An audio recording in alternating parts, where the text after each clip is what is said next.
Do Zoom, é. Só que eu queria trocar o meu nome aqui. Como é que eu faço para trocar meu nome? Rename aqui.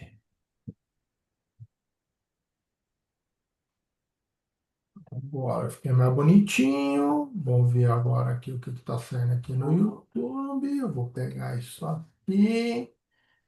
Ai, ai, vamos avisar aqui. Pronto, agora vai, Mira. Hum. Teoricamente. Tá seu nome aqui, é Matheus Alonso. O que que foi? Tá seu nome aqui, Matheus Alonso agora. É, não, agora tá aparecendo certo. Eu só tô preocupado aqui como é que eu vou fazer como é que fala, se vai sair tudo certinho. Mas vamos lá. Sai o jogo, Vira, vamos falar. E aí, belezinha? Tranquilo? Beleza, hein? Já tá já direto gravando no YouTube aí, não? Já tá no YouTube. Eu pedi para ler colocar lá no grupo da People. É? E como é que o pessoal vê lá no Ah, YouTube? vai no. Eu pelo menos passei o link, né? Vamos É, ver se. o pessoal tá pedindo o link lá. É, ó, quer ver? Eu vou passar para você, que aí você para lá também. Cadê? Manda pra mim. Pronto. Passei aí para ti. Ah, deixa eu já Você mandar joga pra lá. galera.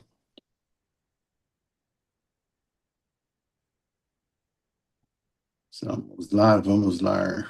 Vamos, eu tenho 20 minutinhos, nós faz 20 minutinhos. Se der, a gente faz mais. Tranquilo. Numa outra oportunidade. Segue o jogo. Já mandei aqui pra galera.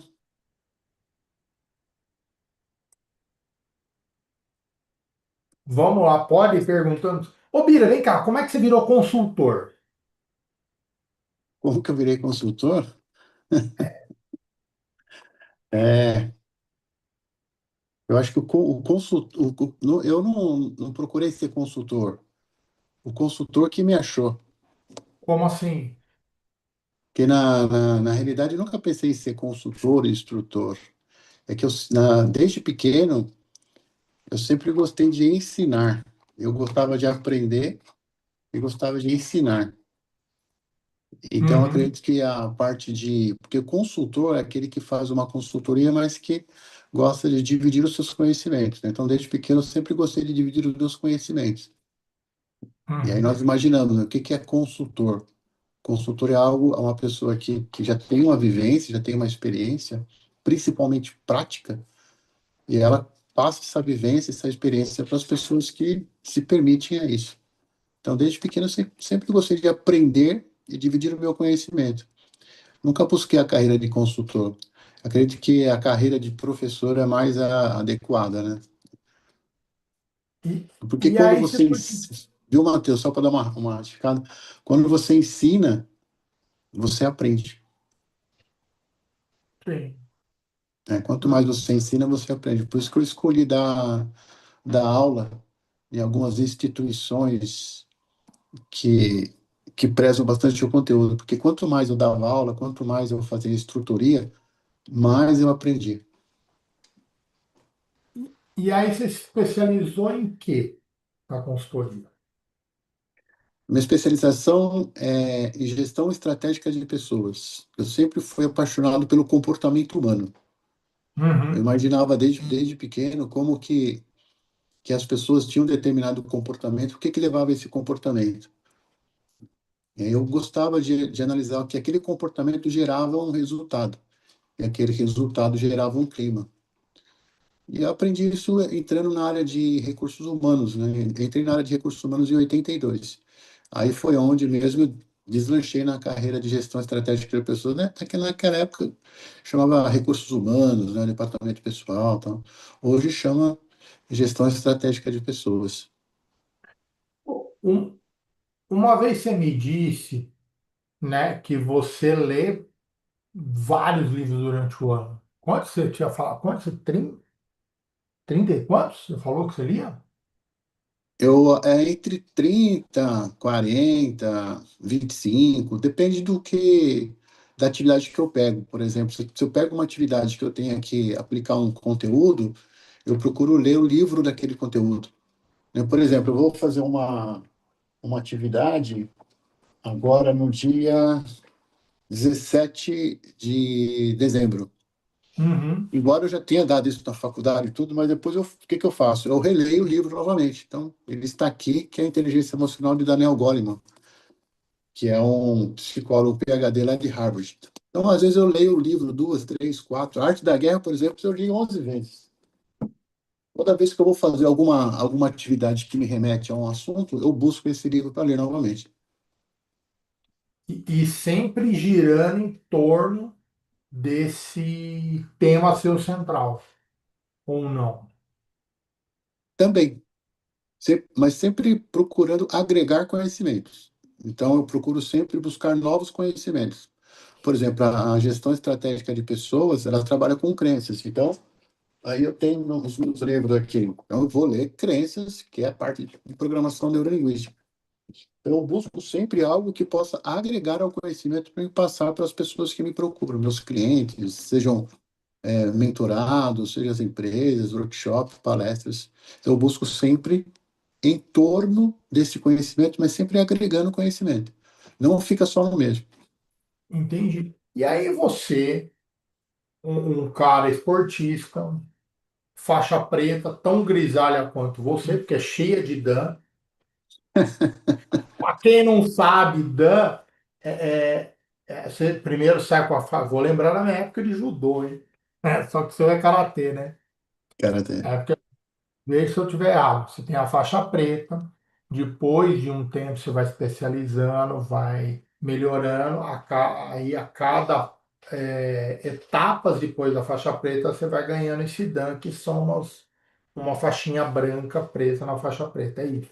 É uma forma bem geral. Bem simplória, né? Bem É, simplória, para qualquer um entender. tá ali, ó, o Matheus. Hum. É lá, ó. Bichinha grisalha igual você, mano.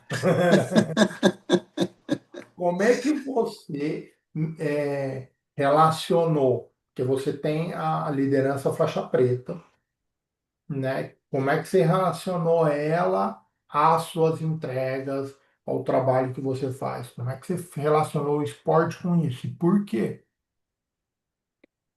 Assim, só para fazer uma metáfora sobre o que você me perguntou, quando você chega à faixa preta depois de muitos anos de dedicação, foco, disciplina, consistência, respeito à hierarquia, você se gradua, você tem uma graduação, certo? Então você se Uhum, graduou faixa preta.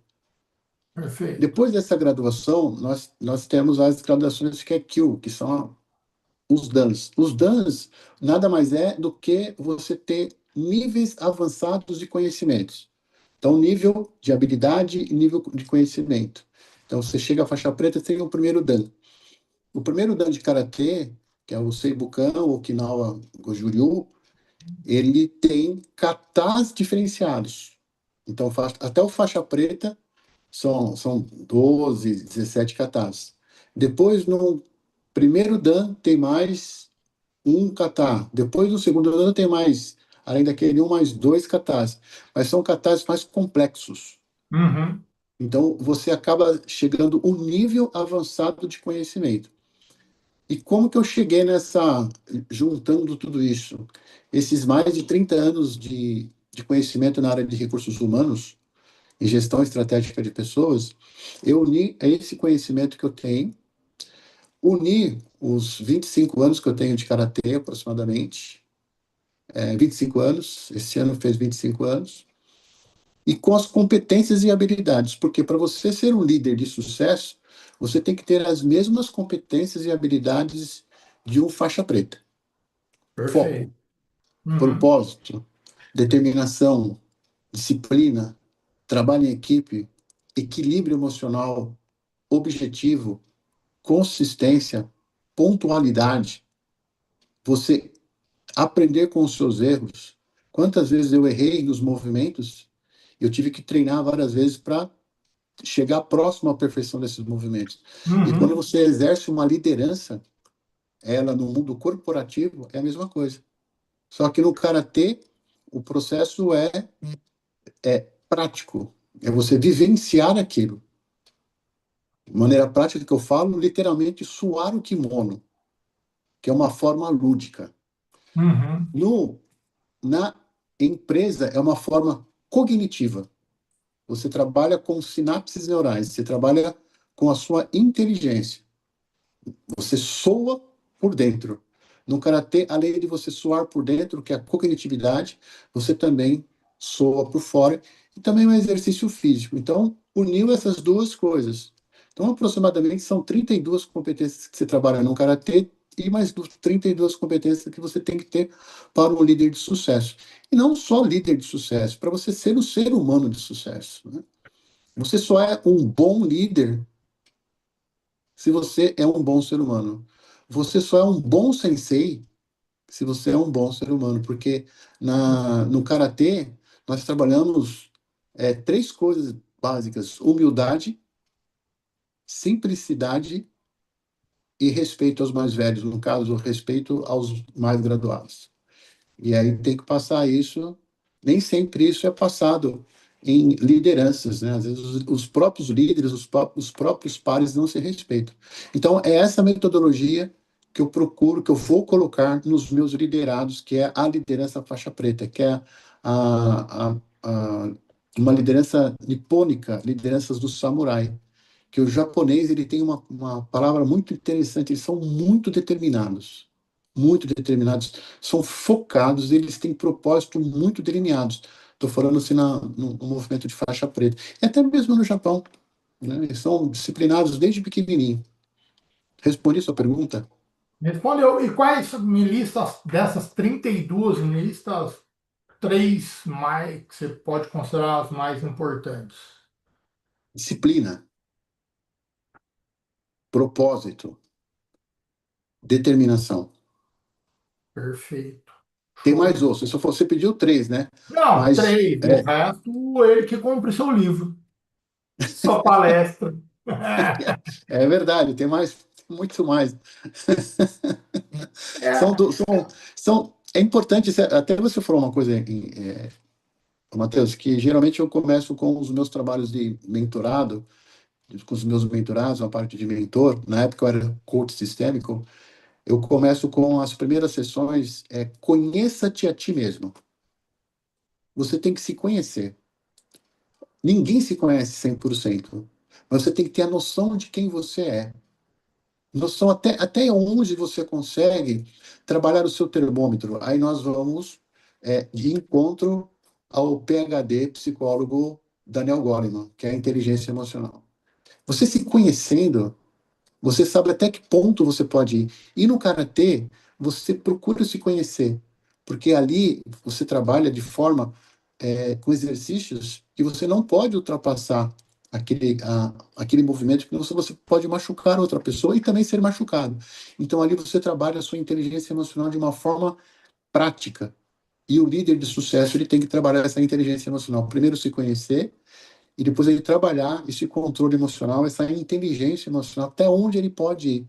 E no líder, qualquer líder que seja, se ele ultrapassar esse momento, ele pode atrapalhar a cultura organizacional da empresa e, obviamente, atrapalhar o faturamento e a longevidade dessa empresa e fazer com que aquele time não faça a entrega correta. Então, ele precisa ter inteligência emocional, ele precisa se conhecer. perfeito.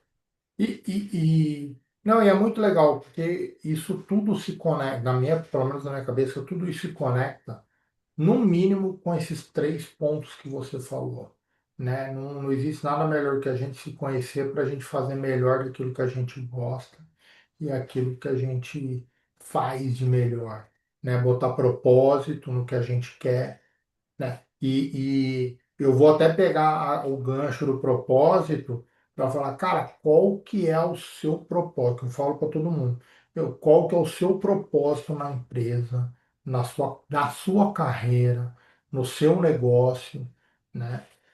Primeiro, não pode ser dinheiro. que você está visando dinheiro, primeiro que não vai dar certo, segundo que você já está olhando a coisa errada. Quando você coloca propósito, ninguém está falando que você vai chegar a um presidente, a um dono de uma empresa, CEO, não sei o quê, né? Mas o propósito é aquilo que você tem que fazer de melhor na empresa, como você quer, o propósito de você ser dono da sua carreira, né? Você ser a pessoa que vai comandar a sua carreira. E aí não importa se você é um CLT, um PJ, um dono, empreendedor, um autônomo, um Uber, não importa, né? Você tem que colocar para onde você quer se direcionar, aonde você quer se direcionar. Mateus, Por que que você está você, fazendo? você, você falou a coisa certa. E o esporte nos ensina isso. Por exemplo, você tem que ter um propósito. Qual é o propósito da pessoa que entra numa academia de karatê que coloca a faixa branca? É, Então ele tem um propósito. Porque se ele não se ele entrar na academia por entrar, né, ele está perdendo tempo, né? Então ele tem que ter um propósito. Então ele vai desistir na faixa branca, vai desistir na faixa amarela. Quando você vai numa academia, né, exercitar seus músculos, qual é o seu propósito? Cardiovascular, né? Você ter uma musculatura mais forte, ou você simplesmente ir lá fazer um condicionamento. Você tem que ter um objetivo. Então você foi muito assertivo. Qual é o seu objetivo? Qual é o seu propósito? Esse é um ponto. Quando você determina que você, exemplo, né, que é o programa que eu tenho do faixa preta. Você está no faixa branca e você vai até o faixa preta, o que você precisa saber e o que você precisa fazer para você conseguir esse objetivo. Isso é mentoria. é isso, né? Então, ótimo, perfeito. E eu vou pegar um pouco mais assim. Eu, quando comecei a fazer judô, eu não queria chegar à faixa preta, nem enxergava ela. Para mim era uma coisa tão distante, Uhum. né? Que era, pô, parecia ser impossível eu chegar, verdade. Mas eu queria brigar, mano. Não brigar de briga, né? Mas eu queria saber me defender, saber, como é que fala, comportar. Eu tinha visto alguma coisa na televisão, tinha achado interessante. Mas o meu propósito era começar a aprender alguns golpes que eu tinha achado legal. Depois que eu venci essa etapa, né, ainda na faixa branca, eu falei, pô, gostei da brincadeira. Agora eu quero chegar na azul. O que que eu tenho que fazer para chegar na azul? Né? E assim por diante. E aí eu fui crescendo, mas tanto é que eu parei quando eu recebi a verde. E aí, porque parou meu propósito, eu tinha que ficar treinando, cara, eu odiava, eu deixei, não queria mais treinar, literalmente. E eu era bom, mano. Pior de tudo é que eu era bom, Qual mas era o eu seu não queria. propósito, então, Matheus, quando você entrou no É, judô? então, eu queria, cara, eu queria aplicar, eu queria aplicar uns golpes diferentes. Eu era um moleque brigão pra caralho, né? Tem esse detalhe, até meus 15 anos, mano, eu era muito briguento, muito, muito, muito briguento. E aí eu falei, ah, eu vou aprender uns golpes novos, assim, pra eu me defender melhor, né? Não que eu apanhava, isso que era bom. Eu era briguento pra caralho e não, não apanhava. Mas aí eu entrei, aí o Sensei falou assim, ó, o que você aprender aqui, se você aplicar uma coisa na rua, você tá ferrado comigo. Eu não quis pagar para ver, então eu nunca apliquei. Mas eu queria realmente aprender uns golpes novos, gritar na orelha do outro, né? Porque lá no judô você tem que gritar, essas coisas, mano. Ô, Matheus, eu fiz judô durante um ano. É, aí existiu, Fiz foi judô cara. durante um ano. Mas eu fiquei só na faixa branca, não, porque judô não, eu não tinha um propósito, não me adaptei. Ó, e aí você falou da mentoria. Você puxou o gancho lá para mentoria, né, de colocar. O quanto a mentoria, eu acho assim, a mentoria eu acho um negócio fantástico porque ela encurta muito tempo. Aquilo que você vai chegar, você vai demorar muito, né? Se buscar experiência no outro para você aprender logo e chegar é uma coisa fantástica, né? E isso serve para tudo, né? Você busca um mentor para cada assunto que você está precisando na época, Uhum, correto? Tem exatamente. um algo que experiência sua como mentor ou mentorado para trazer? É assim, né? Como eu tenho 1.100 horas de mentoria, né? Eu sou também formado em coach sistêmico, mas agora estou trabalhando mais com a parte de mentoria, é como ensinar as pessoas a chegarem lá. O conhecimento ele ensina, a experiência transforma. Então eu já sentei naquela cadeira. O Perfeito. conhecimento ensina, mas a experiência transforma. Então eu sei onde dá certo, onde vai dar errado, lógico, respeitando o contexto e a cultura de cada empresa, de cada mentorada. Então, quando você tem uma metodologia, que no caso da minha metodologia é a minha vivência, minha experiência, meus 25 anos de aula que eu dei, e também o meu conhecimento em programação neurolinguística e neurociência do comportamento, isso facilita passar para o mentorado o que ele deve fazer, o que ele não deve fazer. A escolha é sempre dele. A autoconscientização é sempre dele. Então, o mentor, ele mostra os caminhos, mas quem vai seguir o caminho que quiser é a pessoa. A escolha é dele. Eu já tive naquele lugar e quem lidera, ele tem que passar por aquele lugar. E eu sei como é que funciona, eu sei os caminhos que leva, independente do tempo que estamos. Por exemplo, o Exército tem mais de 360 anos, hierarquia e disciplina. Então, os mentores são as pessoas, olha, por aqui vai dar nisso, por aqui vai dar naquilo. Desde a existência humana são caminhos que se não se mudam. Mas a vida é feita de decisões, não Perfeito. são escolhas. A vida é Sim, feita de decisões. é isso aí. Você decide o que você quer. Então, o mentor, quando eu falo, se você decidir este caminho, você vai encontrar esses espinhos. Se você decidir esses caminhos, você vai encontrar menos espinhos, mas você passará por eles. Ah, sempre. É resiliência. Perfeito. Ô, Bia, chegou a nossa hora que a gente combinou até 7h30, mas alguma coisa para você fechar? Para fechar, agradecer aí né, o seu convite, dispor o seu tempo, né? Porque o tempo hoje, quando você nasce, o relógio fica rodando, né? Então, o tempo é uma moeda muito preciosa, Matheus, muito preciosa. Perfeito. O que passou ontem você não consegue recuperar mais. Então, você tem que ter o tempo e saber administrar o seu tempo. O pessoal fala time is money, tempo é dinheiro, mas o tempo não é só dinheiro, o tempo é tua vida. Então, agradecer esse tempo que você deu para que eu pudesse falar poucas coisas, né, que eu tenho um compromisso agora. E não é quem faz. O mentor não é quem faz. O mentor é aquele que faz uma autoconscientização para a pessoa se transformar. Então, é essa mensagem que eu passo para as pessoas que estão aí escutando, eu vou ficar gravado, tá? Perfeito. E já que você lê muito livro, eu vou dar uma dica de um livro muito bom. Ou é bom mesmo? Muito bom mesmo. Quem se expõe ganha mais. Tá lá Rapaz, na Amazon. eu acho que eu conheço alguns autores desse livro, hein? Pode ler, é Eu muito estarei bom. com algumas delas no dia 13 de dezembro, não é? Vai estar. Vai estar. Vou, vou comprar, faço questão. Bom, é sério, assim, é muito bom. Tem umas histórias muito boas lá. Você já leu todas? Muito boas. Tô lendo. Isso aí. Elas são muito boas. Tem uma lá que eu gosto bastante, é Em Cima do Muro. Boa. Até agora é a que eu mais gostei. Aconselho a todo mundo. E vou. Está na minha lista de escrever um livro. Eu já tenho até o esboço já, mas ainda vou escrever. Já plantei uma árvore, já fiz um filho, agora escrevi um livro. É, então, somos dois. Agora eu já escrevi o livro. Tô, beleza. Já posso, já Posso posso não, tem partir. muito mais coisa ainda. Vou fazer, não sei. Melhor não escrever, né?